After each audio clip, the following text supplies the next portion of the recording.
అనగనగా ఒక అడవి. ఆ అడవికి మధ్యలో ఉన్న చెరువులో ఒక ముసలి, ఎండ్రకాయ ఉండేవి. ఇవి రెండు మంచి మిత్రులు.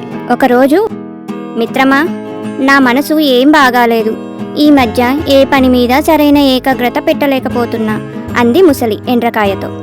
అదేంటి, ప్రతిరోజు 4 పూటలు తింటూ బాగానే ఉంటున్నావుగా అంది ఎండ్రకాయ. ఎన్ని తిన్నా నక్కని తినలేకపోయాననే బాధ ఎక్కువయ్యింది. పైగా నక్క మాంసం తింటే స్వర్గానికి పోతారని మా అమ్మమ్మ చెప్పింది అంది ముసలి. ఇప్పుడు నీ మొహానికి అదొక్కటే తక్కువ అని వెటకారం చేసింది ఎండ్రకాయ. మిత్రమా, నాకు ఎలాగైనా నక్క మాంసం తినాలని ఉంది.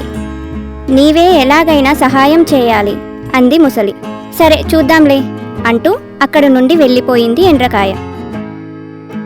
అదే అడవిలో ఒక టక్కరి నక్క ఉంది. ఈ ముసలి మాటలు ఆ నోట ఈ నోట ఆ నక్క చెవిన పడ్డాయి.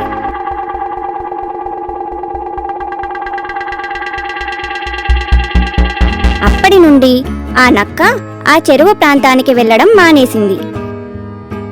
రోజులు గడవసాగాయి. ముసలి నక్క మాంసం కోసం చెరువు ఒడ్డున మాటు వేసుకుని కూర్చుంది. ఇది ఇలా ఉండగా ఒకరోజు, మిత్రమా, నాకు ఒక ఉపాయం తట్టింది.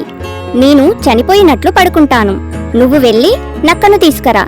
అది ఇక్కడికి రాగానే నేను గబాల్న దానిమీద పడి దాడి చేసి తినేస్తాను అని ఎండ్రకాయతో అంది ముసలి. ఇక మిత్రుడి మాట కాదనలేక నక్క దగ్గరికి వెళ్ళింది ఎండ్రకాయ. మిత్రమా, నా మిత్రుడు ముసలి చనిపోయాడు. దహన సంస్కారం చేయడానికి నా ఒక్కడి వల్ల కావడం లేదు. నాకు సహకరించు అంటూ వేడుకుంది ఎండ్రకాయ. ముసలి చనిపోయిన వార్త వినడానికి ఆనందంగా ఉన్నా తనను పిలవడం వల్ల అనుమానం వచ్చింది నక్కకి. అయినా ఎండ్రకాయతో కలిసి ముసలి దగ్గరకు వెళ్ళింది. అక్కడ ముసలి కదలకుండా పడుకుంది. నక్క తన తెలివితేటలతో ముసలిని పరీక్షించాలనుకుంది. మిత్రమా, ఎందుకో మీ మిత్రుడు బతికే ఉన్నాడని నాకు అనిపిస్తుంది. ఎందుకంటే ముసలి చనిపోతే తన తోక మెల్లగా ఊగుతుందని మా అమ్మమ్మ చెప్పింది అంది నక్క ఎండ్రకాయతో. ఇదే నిజం కాబోలు అనుకుని తన తోకను మెల్లగా ఊపింది ముసలి.